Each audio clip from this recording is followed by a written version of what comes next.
Well, hello and welcome to the Lending Podcast. We are your hosts. I'm Jeff Jones and this is JB coming to you from Austin, Texas. What's today's podcast episode about, JB? We're going to talk about open houses. Let's get open. Let's get open. This is a safe place to share open houses. Okay. Well, there's a couple ways to tackle this. The conversations we have with clients during the week, sometimes we're talking with clients they're actively looking, they want to get pre-approved, going out to look at homes, and they know they're going to go target certain houses over the weekend and see which houses are available, right? And kind of get a feel for the neighborhood. And other times they're just driving through the neighborhood, they find a house, there's a sign, we all see the street corner sign. Right.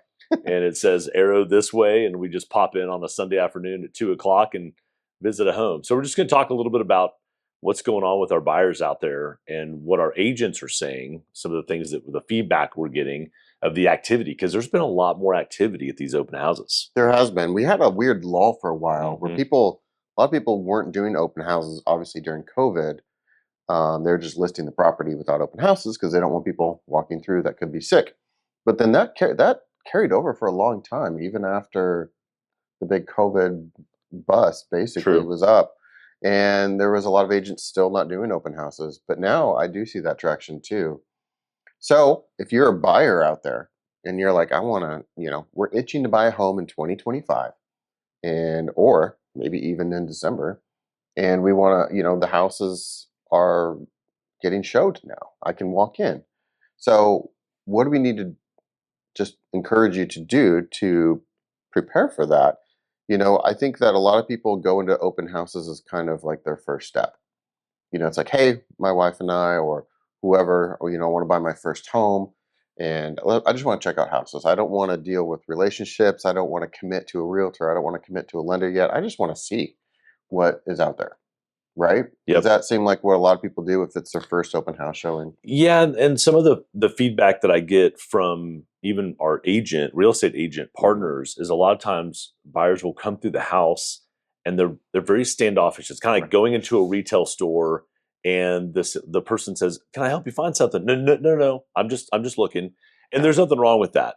I think what I would encourage you to do though is interact with the agent that's there at the house. Certainly if they want to interact. Most of them do. 99% of them are there to be helpful, answer questions, be responsive, and take maybe a guided tour of the house. Like, let them show you some of the features, let them show you some of what's going on in that neighborhood, talk a little bit about, the schools and the different amenities around the home, and get familiar with the area. If you don't know the neighborhood, right? If you live in the neighborhood, it's different. You kind of know what's going on there.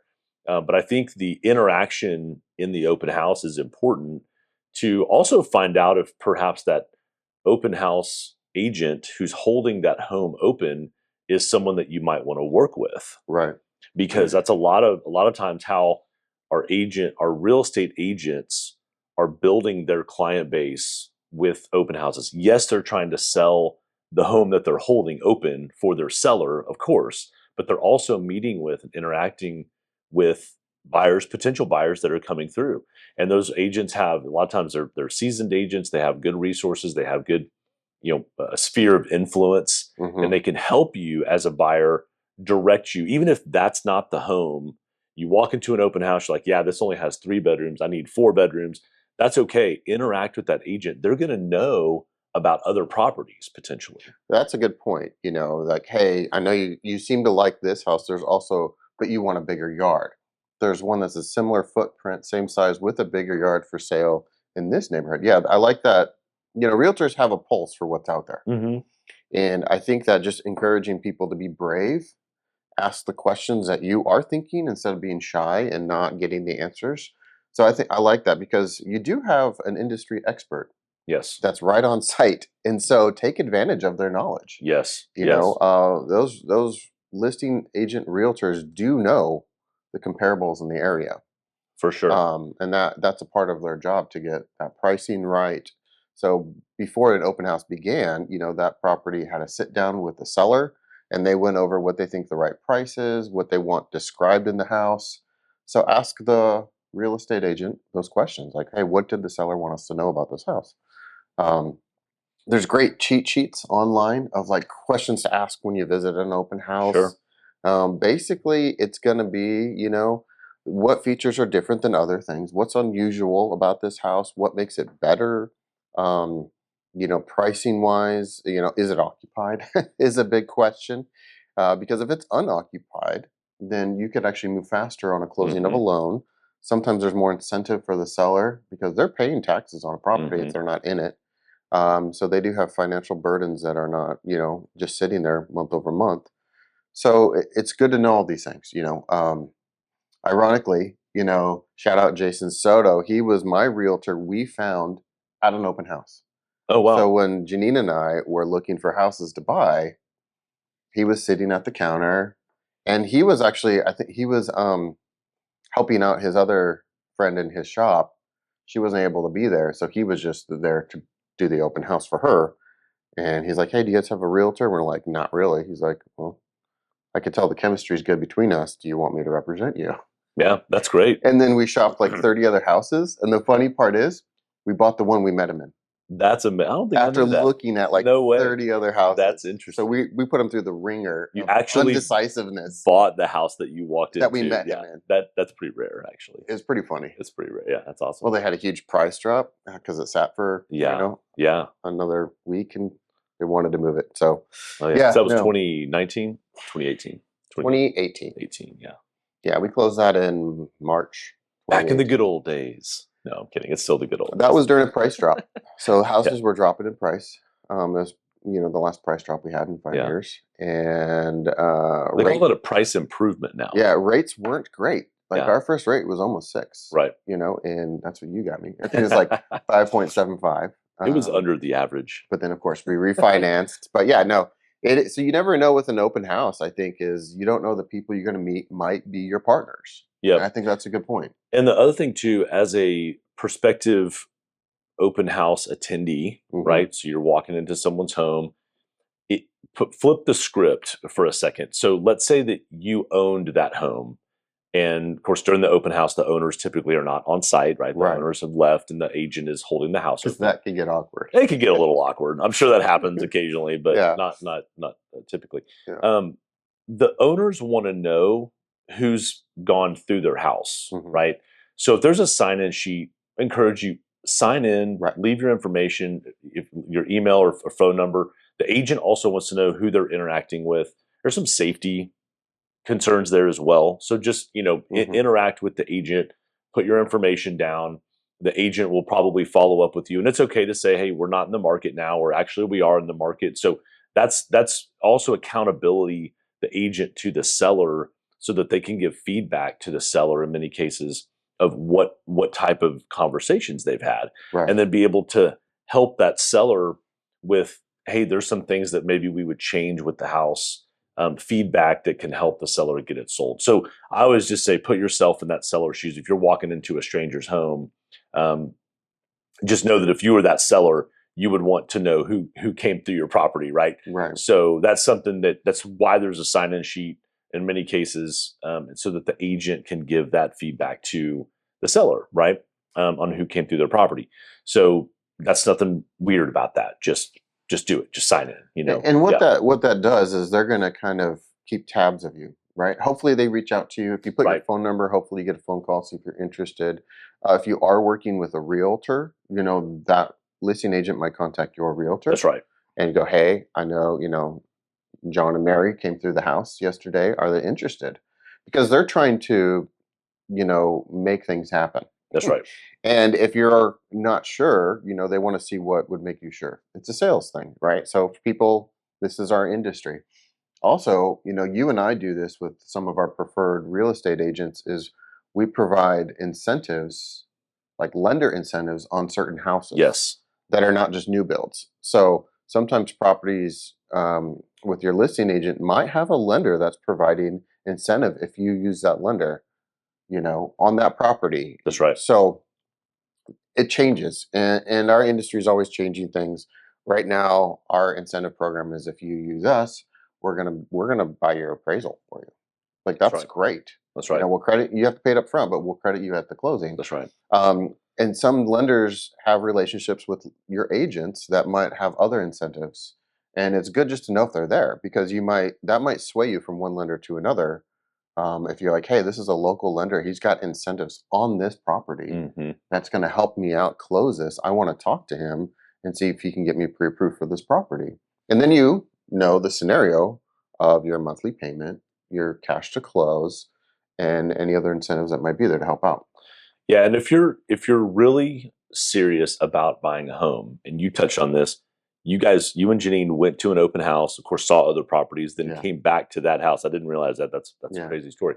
But if you're really in the market, asking those questions to the agent on site who's holding the house open, finding out how do the sellers live there, have they moved, what is their situation, because there may be some negotiating room there. Yes, they've decided on a price, and some sellers are going to hold firm to that price, and I certainly respect hmm, that. This is the price they need to sell the house for, etc.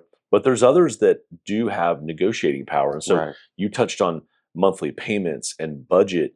And so when you get into those conversations and negotiating prices, maybe we're using some of the seller money. The seller might be able to give some seller paid closing costs or seller concessions, as we say, to hmm, buy the rate down, to help you with your payment. So just having conversations with the agent, you're going to gather some intel that then you can work with your agent, with your lender, an agent, and you, all of us together, to put together the best lending scenario for you to see if that house is affordable and makes sense, right? yeah, and I like that. And Boy Scout motto: "Be prepared." I was a Be scout. My prepared, son's a scout. right?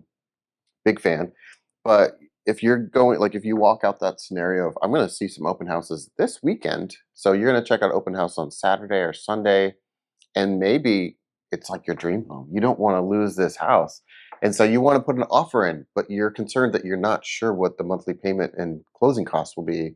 So you have to wait to talk to your lender, Hmm. and maybe it's a Sunday afternoon and the football game's run.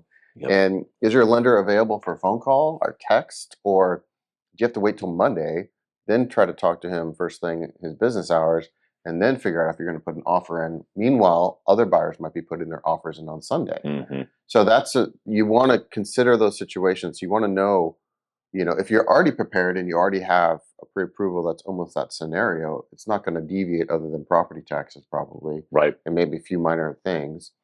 Um, so if you did your due diligence and had a really good pre-approval conversation, that's great. That's a great preparation ahead of time. Also, knowing if your lender's available on weekends is a good question. And life happens with everybody. So some weekends I'm available, some weekends I'm not because I might have a trip or a vacation or Yep. a kid event at that time. So just be sensitive, because if you're shopping and you want to put offers in over the weekend, just know what that means for your lender and your realtor. Yeah. And if you really do walk into a home and you love it and you're serious about it, talk to that listing agent. If you don't already have a realtor, if you don't already have a lender, if you're kind of walking, you didn't really know you were buying a house that day, but you kind of thought, you know what, if we find the right property, maybe we will, Hmm. then use that listing agent's resources. That's the person that's on site. They may have someone. And I'll give you a testimonial. So one of my good friends, who's also a listing agent, well, he represents buyers as well, but in this case, he was holding an open house. This is just a month ago. He's holding an open house. This buyer walks into the house. They did not have a realtor. They did not have a lender. They had not had a conversation. So he texts me on a Sunday, hey, I have a buyer who sounds qualified, Yeah. just based on what the buyer was telling him. They own another property. They have good credit. They both have jobs, etc. And it sounds like a financeable scenario. And so my buddy at the open house texted me. I said, absolutely, I can have a conversation. We have a quick conversation. There weren't in that instance, there were not other buyers who were clamoring over that home on that day. So he wasn't in this massive urgent mode. But Nice. sometimes there could be 3 offers that are coming in, and so you're in Yeah. competition. But we weren't in competition that day. So we booked an appointment for Monday, and we were able to help him restructure his debt on his current home so Hmm. that he could do a home equity loan, Yeah. borrow the down payment from his current home equity loan, lower his overall monthly expenses, Nice. and buy the home that my buddy had listed for sale. And we're closing next week No on way. this house. Yes. So this open Because you house. were available. because I was available You were on a available. Sunday. Yeah. Now, would I love to have that conversation on Thursday or Friday so that the buyer was more confident when they walked in the open house? Yeah. Yes, but that's not always going to be the case. And so the takeaway here Yeah. is, if you're in planning mode, if you're a planner Right. and you're like, I'm not going to see open houses until I know what I qualify for. Hey, cool. We commend you. We're happy to have that conversation ahead of time. Right. If you're not a planner, like sometimes I'm a little spontaneous, and you just jerk the wheel to the left when you see an open house sign on a Sunday and you want to go into this home and see it. We've done that. Yeah, we've done it. We probably do it once a month, to be perfectly honest. And we're not even looking at buying houses right now. Love it. But we want to see, oh, this house just came on the market in our neighborhood. Right. Let's go see. Or we know the listing agent, because we know a lot of the agents in our neighborhood. So, oh, so-and-so is holding an open house. Let's go say hi to her. So we'll pop in, we'll see the house. But yeah, so if you're a planner and you can have that conversation with your lender ahead of time, that's ideal. Yeah. But if you're not and you're spontaneous, know that you've got a resource there on site with that listing agent. Right. Communicate with them, ask questions, find out, I love how you said what the seller wants you to know about the house. That's kind of a cool question. Like, what does the seller love about this house? What's their favorite features of it? So I guess let me just ask a question, because we kind of got a technical difficulty there. If you're a buyer and you're going to an open house, what do you want to know about it in order to make an offer? Well, I think a lot of buyers are walking into an open house trying to picture themselves in this home. Is this the right home? What's the floor plan? Yeah. You can't see the floor plan from the street. Can you imagine yourself cooking in this kitchen? Yeah. Right? Yeah. What kind of meals can I cook in here? What's the backyard look like? Is it gonna work for my kids? What about the school district? What's the drive time to the closest restaurants and shopping and grocery stores, things like that. So I think the lure of an open house is, I think in general, people just want to look at real estate. Yeah. Like they enjoy walking through different houses. And, again, maybe you're in the market, maybe you're not. But I think I've told this story before, 20 something years ago. My wife and I went out shopping for a watch for her one day, and we ended up buying a Nissan Pathfinder by the end it's a of good the day. segue. We still don't know what happened. It's like when you go to Costco and all of a sudden I bought a car. Yes. But I have 5 things on my grocery list, and it's $400 by the time you're doing 2 grocery carts full of stuff. Oh my gosh, right? it's amazing. All the sales, all that money you saved on those sales, right? So whether you're in the market specifically for a home or not, I think people really enjoy, and they want to look at real estate. They want to walk through the home. And so finding out about the amenities, especially if it's a newer home, there might be some really cool technological features or wireless speaker systems or whatever's in the house, Bluetooth, like whole house surround sound music's really cool. And a lot of times you'll walk into an open house and there's music playing throughout the house. And so if you're having a dinner party, if you're having guests over, and you can kind of envision yourself, playing some tunes in the house. So some of the older houses, obviously that may not exist, or you have to put something like that in. But I mean, that's what I see when we're walking through an open house. We're thinking to ourselves, okay, what about this house is an improvement on the house that we already have? Because there are some things that we'd like to change about our current house. We've been there 9 years. But if you have never bought a house before, you're really walking in saying, like, can I afford this? Right. Does it have the right floor plan? Yes, but if you're standing in the living room, can you make the payment?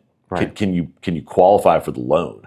I think a lot of times. And so if you had that conversation with a lender ahead of time, you're standing in the living room with confidence, knowing you can buy the house.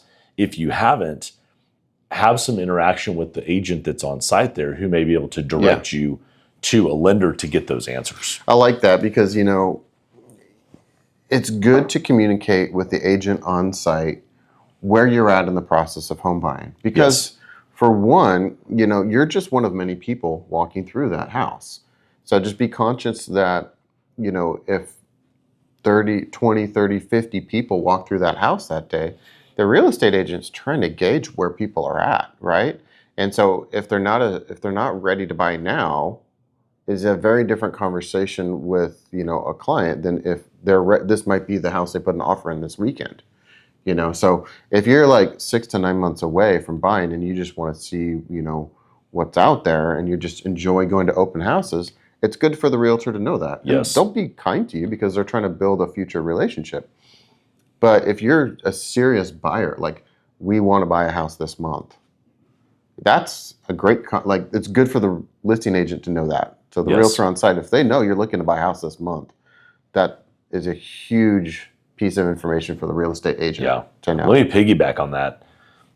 If you're a prospective buyer out there, 2 years out, a year out, whatever your time frame, go see open houses anyway. Right. Like, don't wait till, you know what, we're just not ready. We still have 9 months left on our lease. There's no reason to walk into an open house. I disagree.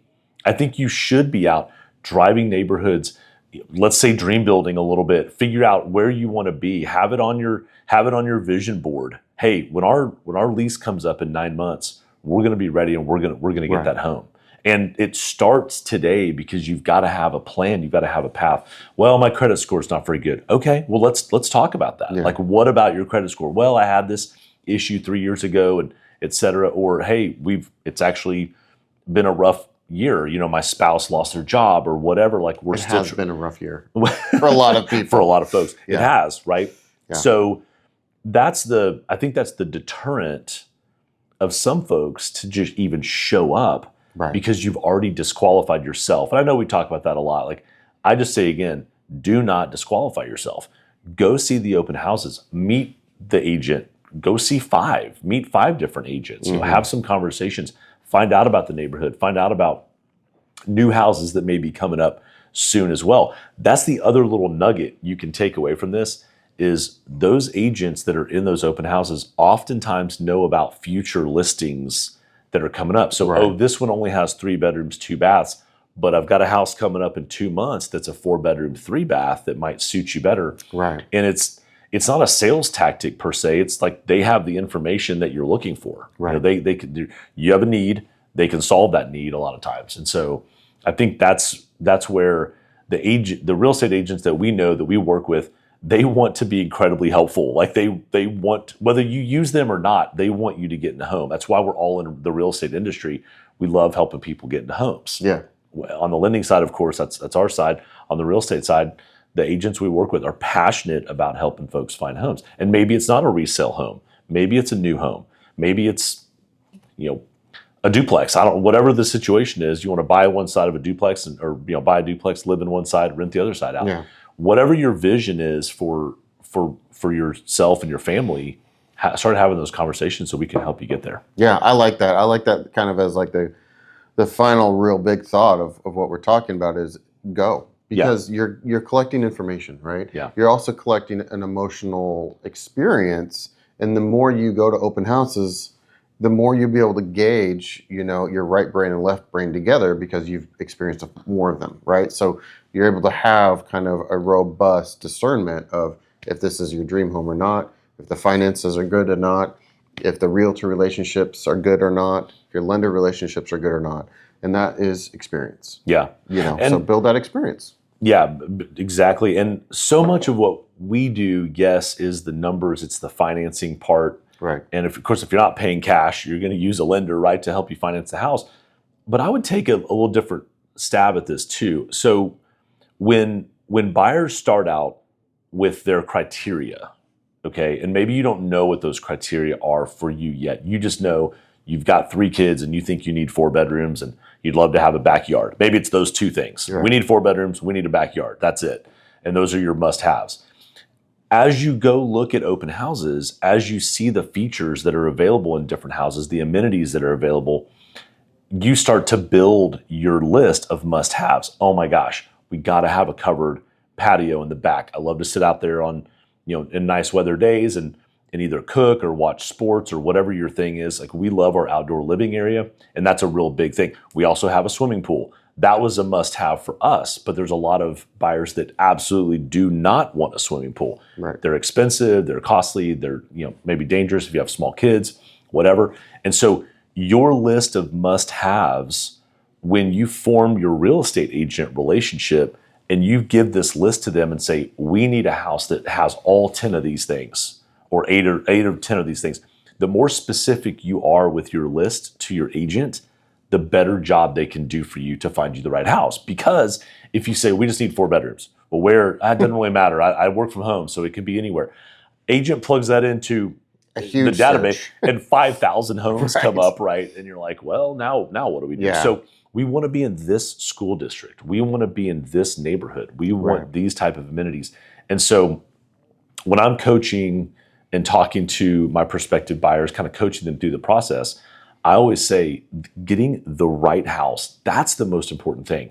Right. Pulling into the driveway and saying to yourself, heck yes, I am so glad that I bought this house. And being thrilled that you made that decision. Right. And to get to that point, it's a process. And if you rewind 3 or 4 years when there was so much demand, so little inventory, there were a lot of folks that there were 30, 40, 50 folks maybe fighting over the one house in the zip code that came up for sale. It didn't matter Right. what the amenities of the home were. It's like, we just got to buy it. We'll pay over the list price, whatever. And so it was fast and loose. Mm-hmm. We're not in a fast and loose real estate environment No. right now. We have more inventory. We have more options. Yes, the rates are maybe elevated compared to a few years ago, but that's okay because, again, if you buy something now and rates go up, you're going to be happy you got the rate you got. Yeah. If you buy something now and rates go down, you can refinance and you're going to be happy you're already in the home when rates go down. Yeah. And there's more competition. So I would just say in summary, shopping at open houses opens your eyes at what's available. Mm-hmm. And it also helps you get specific on your criteria of must-haves when you are ready. Because you see the things, you're like, oh my gosh, now I didn't know I wanted that. I want Exactly. that now. Yes. And if you want to close fast too, it's good to just have the understanding of what is out there so that if for some reason you're in a situation of like, man, can I close in 2 weeks because we have this life change going on? There are ways to do that. And if you ever want to listen to episode 11, keys to closing in 15 days. I just closed one last week in 16 days. 16 days, yeah. And these things are available to you. So just know that things can happen quick, but you want to be prepared ahead of time. Yes. And I do like the idea of like, hopefully people here go to open houses. Even if you're going to buy in the next 2 years, just go. You might find that realtor you love. You might find things in a house that you all of a sudden didn't know existed. And now you're like, oh my gosh, that's available. There's a barbecue and a back patio I can have. Yeah. Those are part of some new builds, and those are part of current constructions. Yeah. So I like that. Yeah. So this is good. And also figuring out what you don't want. That's Right. important. That's important for Yeah. an agent, for your agent to know. Don't we don't want this, whatever that is. And maybe you got to have a 3-car garage versus a 2, whatever. So Right. it's just important, really, to go through that process. And here's the thing: it's fun. It is. It's actually fun to go see homes and walk the houses. And figuring out neighborhoods. That's Yeah. a big deal because you don't know your neighborhood when you're just seeing it one time. Yeah. You have to go to that neighborhood multiple times or talk to people that live there. Mm-hmm. So that's the other thing. If there's neighbors lounging about, feel free to talk to them if they're open to that. Sure. Yeah, that's true. So, That's true. well, good. I like this one. Yeah. Well, thank you so much for tuning in to the Lending Podcast. We're here for you. Please give us comments about what you'd like to hear from us. So we love seeing what ideas are out there, what people are looking at, and we're here to help give good information for you to make good decisions. Thank you so much. Thanks a lot. See you next time.